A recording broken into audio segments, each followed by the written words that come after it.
কোটা সংস্কার আন্দোলন ঘিরে হত্যা, নিপীড়ন ও হয়রানির প্রতিবাদে মুখে লাল কাপড় বেঁধে বিক্ষোভ ও প্রতিবাদ করছে জাহাঙ্গীরনগর বিশ্ববিদ্যালয়ের শিক্ষক শিক্ষার্থীরা। মুখে লাল কাপড় বেঁধে মৌন মিছিল করেছেন নিপীড়নের বিরুদ্ধে জাহাঙ্গীরনগর ব্যানারে বিভিন্ন বিভাগের শিক্ষকরা। একই দিন কেন্দ্রীয় কর্মসূচির অংশ হিসেবে চোখে মুখে লাল কাপড় বেঁধে শিক্ষকদের সাথে সংহতি জানান বৈষম্য বিরোধী ছাত্র আন্দোলনের ব্যানারে আন্দোলনরত শিক্ষার্থীরাও। আগামীকাল বুধবার 31শে জুলাই 2024-এর মধ্যে নির্বাহী আদেশে জামাত শিবিরকে নিষিদ্ধ করা হবে বলে জানিয়েছেন আইন বিচার ও সংসদ বিষয়ক মন্ত্রী আনিসুল হক। মঙ্গলবার সচিবালয়ে সাংবাদিকদের সঙ্গে আলাপকালে এই কথা জানান আইনমন্ত্রী। এর আগে গতকাল সোমবার আওয়ামী লীগের নেতৃত্বাধীন 14 দলের সভায় জামাত শিবিরকে নিষিদ্ধ করার বিষয়ে একমত হয় 14 দলীয় জোট। আওয়ামী লীগ সভাপতি ও প্রধানমন্ত্রী শেখ হাসিনার সভাপতিত্বে অনুষ্ঠিত হয় ওই সভার পর আওয়ামী লীগের সাধারণ সম্পাদক সড়ক পরিবহন ও সেতুমন্ত্রী ওবায়দুল কাদের সাংবাদিকদের কাছে সভার সিদ্ধান্ত সাংবাদিকদের জানান। আর সাংবাদিকদের প্রশ্নের জবাবে আইনমন্ত্রী আনিসুল হক বলেন, আওয়ামী লীগের সাধারণ সম্পাদক সড়ক পরিবহন ও সেতুমন্ত্রী ওবায়দুল কাদের যে বক্তব্য দিয়েছেন সেটি অত্যন্ত স্পষ্ট। প্রধানমন্ত্রীও আমাকে নির্দেশ দিয়েছেন আগামীকালকের মধ্যে একটি ব্যবস্থা নেওয়ার।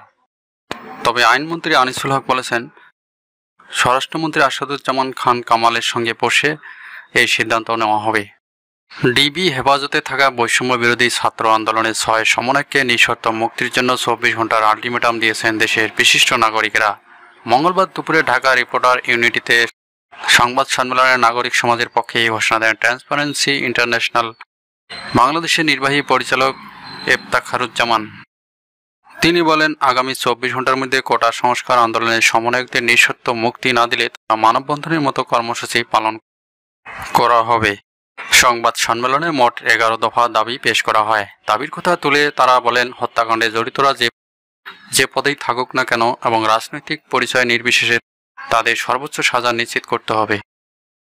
সংবাদ সম্মেলনে বক্তব্য দেন বাংলাদেশ পরিবেশ আইনবিদ সমিতির প্রধান নির্বাহী সৈয়দা রেজওয়ানা হাসান, ঢাকা বিশ্ববিদ্যালয়ের গণযোগাযোগ ও সাংবাদিকতা বিভাগের অধ্যাপক গীতিয়ারা নাসরিন, ঢাকা বিশ্ববিদ্যালয়ের আইন বিভাগের অধ্যাপক আসিফ নজরুল, সমাজবিজ্ঞান বিভাগের শিক্ষক সুমিনা লুৎফা, জাহাঙ্গীরনগর বিশ্ববিদ্যালয়ের নৃবিজ্ঞান বিভাগের মির্জা তসলিমা সুলতানা, ALRDর নির্বাহী পরিচালক শামসুল হক সহ আর অনেকে।